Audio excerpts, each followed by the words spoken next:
Hello, my name is Elise, and I'm doing my tribute speech on my great-grandmother.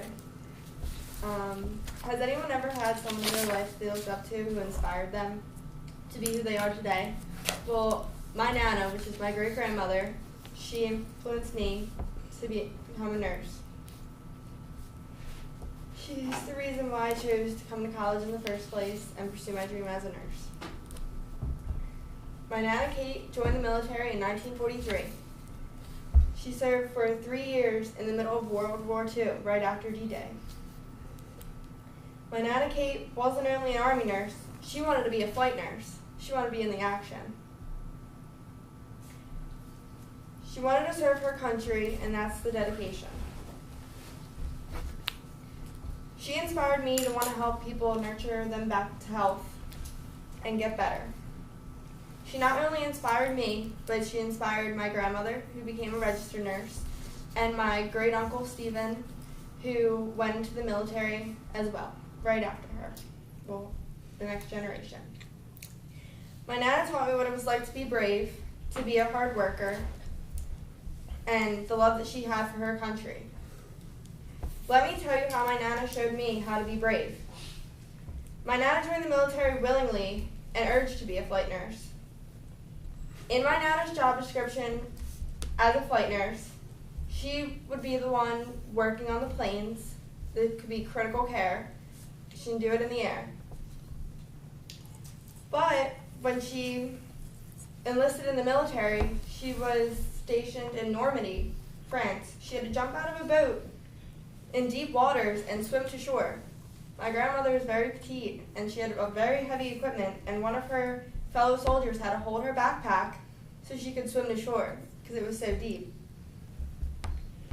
She was stationed in Fort Bragg, where she set up field hospitals. Field hospitals, you set them up in 2 hours, and soldiers are coming in wounded right after. It's not like a hospital setting like today. My Nana risked her life on taking care of the wounded soldiers. She was in the middle of the war zone taking care of shock patients, gunshot wounds, and critical injured soldiers.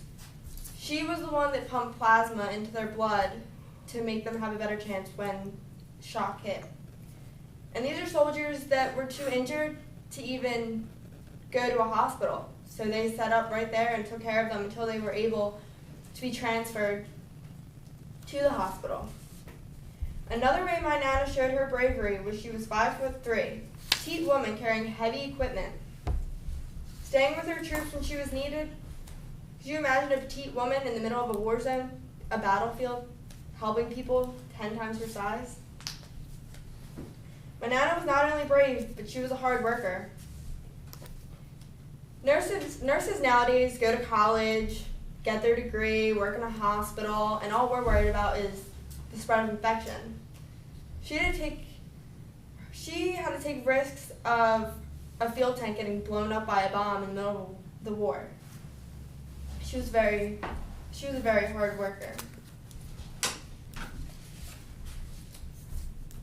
My Nana Kate didn't just work 8 to 12 hours, she worked days on end.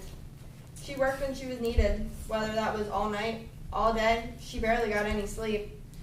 She worked around the clock to make sure these soldiers were taken care of and nurtured back to health. She worked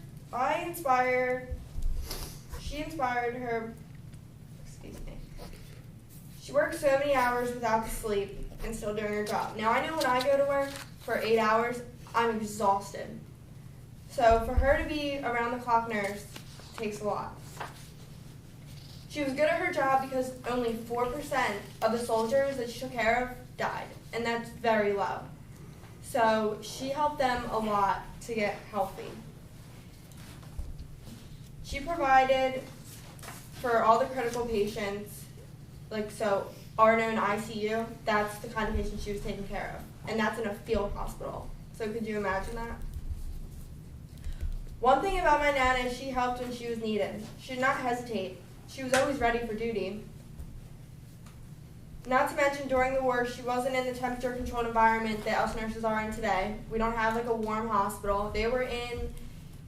That time, they were in below freezing weather, and they had stoves to keep the tent warm.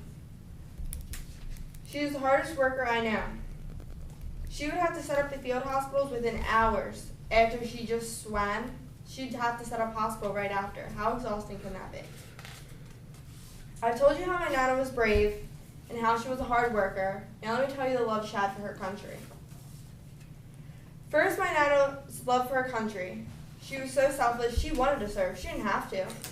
She signed up. And she didn't just want to be a regular nurse, she wanted to be a flight nurse. She wanted to be with the critical patients. She would give them the shirt off their back if they needed it. She taught me to love and want to help people who no longer can help themselves. Before my Nana joined the military, she met her future husband, my great-grandfather, James Nolan, who was also in the military as a military officer. They used to write letters when they were deployed, but the love for each other had, the distance didn't mean anything. She showed me that the love could last even thousands of miles apart. The love my Nana has for her achievements in life make her who she is. She loves herself for all that she's accomplished. She's been recognized by many, and she's been a part of parades and interviews, and everyone wants to know what she went through, and she's a war hero. If you would ask her if she regretted going in the military, she would say, I would do it all over again if I could, because she loved helping. She loved what she did. She loved serving her country. Like she told me, if you love your work, you will never work a day in your life. And I go by that every day. I love being a CNA and helping people, which is a certified nursing assistant. And I take care of people who can no longer help themselves. So in conclusion, so now that I've told you about how my Nana inspired me by her bravery, her hard work, and the love she had for her country, if anyone was wondering, she is alive and well. She is 98 years old, still kicking. She is still my inspiration, and I know I can't be exactly like her, but I hope to be brave, hardworking, and love my community like she loved her country. And I hope to be a good nurse and make her proud. Now I have a short little poem that before my Nana was deployed in 1944, Morris Kleinman wrote her this poem.